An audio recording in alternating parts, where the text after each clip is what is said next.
without Bo Bichette, to lose games to Cleveland in April and all those teams that they just couldn't hit early on. I think we've seen the worst of that. I think from now on, you'll start seeing development. You'll start seeing the young kids really play. And we've seen that this year as well. So again, to be the voice of reason, I think the worst is over in terms of the rebuild. I think now we're sort of going to get into the more fun part about all this.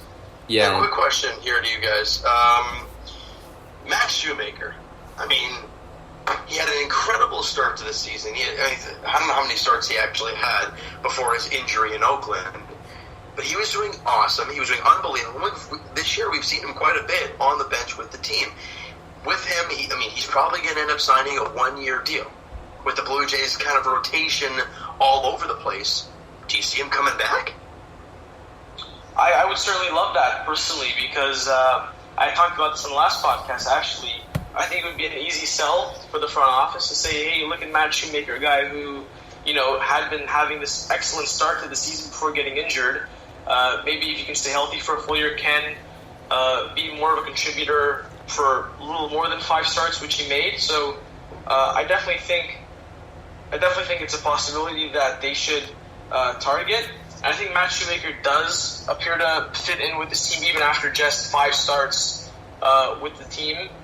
He was around the team a lot in Detroit when I went there to watch them for 3 games. He's been coming up to visit a little more regularly, even though he's a free agent after next year and his future with the team is uncertain. So I'd be pretty intrigued if the Blue Jays were to bring him back next year.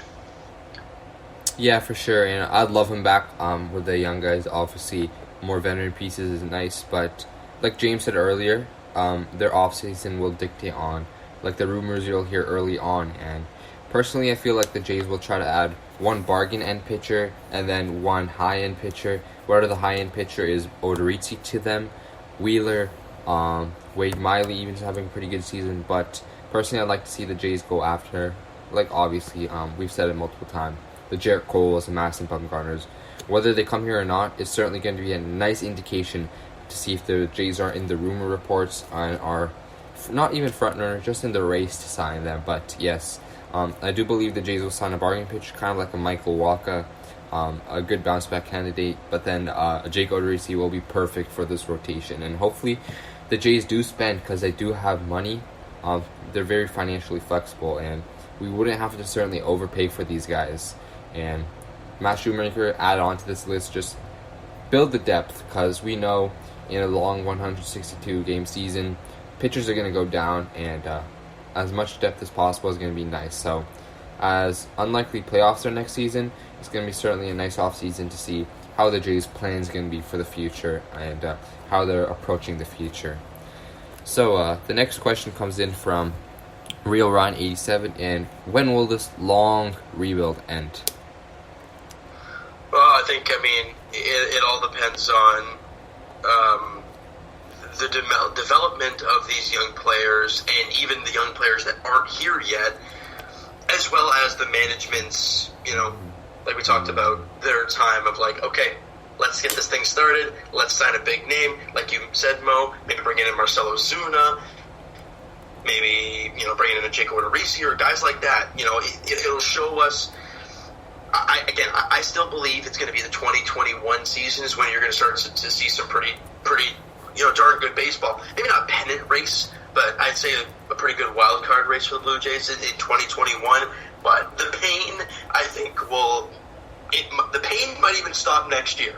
I don't know, because it might be a lot better baseball next season. But it's really tough to say when it's going to get better and when we'll see playoff baseball again in Toronto. This is actually a very interesting question because I think that there are 2 conceptions with the term rebuilding. Is it A, when will the team start actively trying to win, or B, when will the team actually win? I think when will the team start trying to win can come as early as this offseason.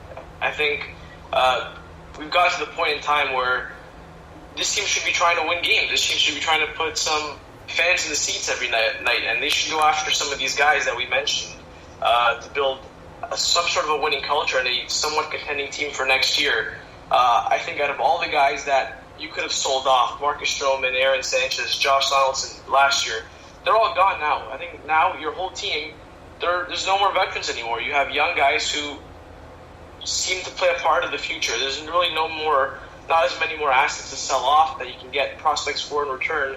So I think after this top 5 pick that they're going to have in June, there's really no more other areas where they can get prospects to build and continue. So I think for the rebuilding part, after that top 5 pick in June, they have the core pretty much set for a contending team. And I think then it's just a matter of time of when they'll be able to put it together and actually win ball games. Yeah, and the Jays brass have said multiple times before earlier this season they plan on spending this offseason and they want to win as soon as next season. So, and even this hasn't even been that long a rebuild, to be honest. Our last playoff appearance was in 2016. The 2017 season was not as rough as the 2018 season, but the Jays have been cleaning up that prospect pool that Alex Anthopoulos left, and they've done it nicely. So it has been a very long rebuild, but you should expect it to end ASAP. And maybe even this offseason we add in some nice players, and just seeing those guys, these signing in players and players wanting to come here is going to give some optimism for Jays fans to see that the Jays brass is trying to win and the Jays are trying to win next season as soon as next season. Lucas _ Tasista says, what's the chance of Stroman returning as a free agent? I mean, I don't really see it happening. You know, clearly he's not happy with the way it all went down, and the Blue Jays brass, and all that. I just don't see it happening. I think they've moved on from the Marcus Stroman era, the Aaron Sanchez era. To bring them back, all it would be is a media stint. I mean, Marcus Stroman's a great pitcher. I've always wanted him to stay in Toronto. I wanted him to be the pitcher that was here through the rebuild and into the good times. That clearly wasn't Shapiro and Atkins' vision. I don't see him coming back. Just for the fact of, you know, he's going to want a lot of money, and the Blue Jays do have a lot of room. We all know that. But the kind of the way he left and the clear plan from Mark Shapiro and Ross Atkins, it does not include Marcus Stroman. Because if that was the case, I'm pretty sure they would have got a deal done to re-sign him.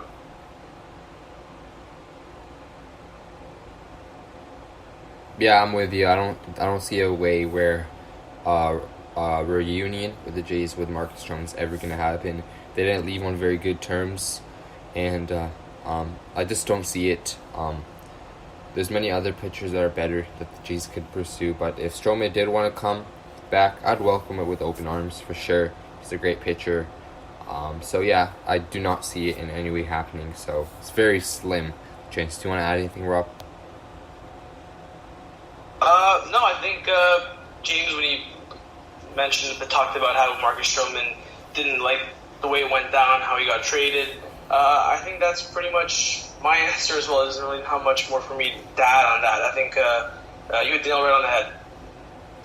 All right, so next question is from AJ13 _ whose contract will get extended first, Bichette or Vladdy?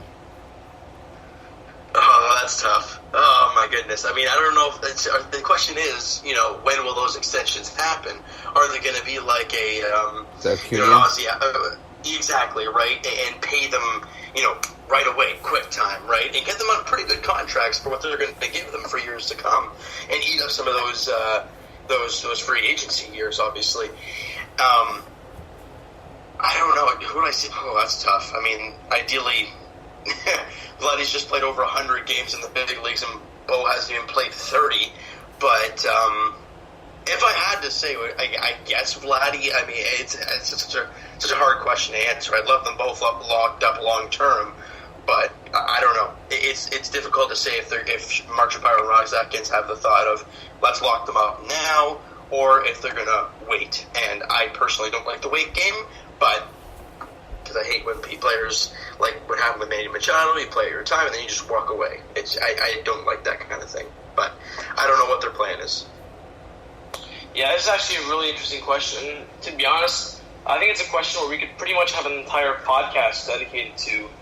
I mean, again, if I'm put on the spot right now, if I had to extend one this second, like today, it would probably be Vlad because, as you mentioned, James, He was a guy who's played a lot more in the big leagues, and he's proven that I'm sure that Bo will eventually get that with more time, but he's proven that he can be a big league everyday player already in year one, and the reason why Bo hasn't exactly done that yet is because he just hasn't had the opportunity to, but in the 1 month that he's been unbelievable. So I take Vladdy mostly because in the short time that we've watched him play, Vladdy's been the better prospect in terms of polls and everywhere that we've seen him talk about him, the best hitting prospect in all of baseball in a while. So I'd have to go with Vladdy right now, but this is a question that's extremely difficult, and I think it's a problem that Mark Shapiro and Ross Atkins are going to have on their hands quite soon,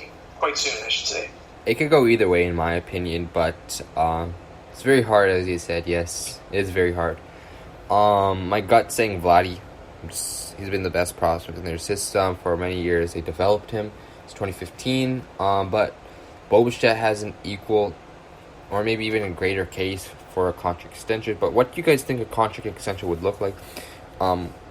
Would it be as great as an Acuna one, or would you think the money would be smaller, or the term would be smaller?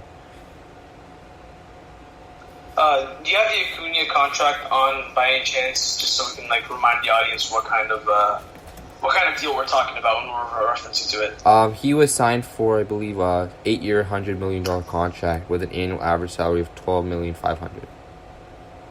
Yeah, so I think it really depends on what the player values. If he wants to be locked up, but for a little less money, security, or we can see maybe a guy he prefers to not be locked up so much, and he makes more money during that short time so that he can hit free agency and eventually have a major payday. It really all depends on how much they value, but I think really if and this is we've seen this so many times though at some really top prospects that didn't really all that pan out. Knock on wood, that's not going to happen here, but a lot of guys who sort of bet on themselves and didn't exactly work out. It'll be interesting to see how they go about it. But I don't have an answer, unfortunately. Giving away big contracts, especially to kids who haven't even played, go 100 games in the big leagues yet, it's obvious. There's obviously a risk in play. The Acuna contract, heck, we saw him for 2 games, and I'm already looking at it and I'm saying, yep, that contract looks just fine to me. You guys watched the 2 games. You saw that absolute gun from right field. You can't teach that stuff. The guy is an unbelievable player. So is Vladdy. So is Bo. So if I had I wouldn't be opposed to locking them up to an extension like Ronald Acuna Jr. But again, it all comes back to, are Shapiro and Atkins willing to do that? And is Vladdy and is Bo willing to do that? Those are the questions that we won't know until something gets done. If something gets done. And also, if Vladdy and Bo end up having the career that many are projecting, they'd probably be smart to head to free agency and really cash out that kind of Bryce Harper, Manny Machado money, because in terms of all the prospect pools, they seem to be the real deal, and we're seeing that firsthand. Do you know when Bo Bichette's current contract ends? Or he's not arbitration eligible yet?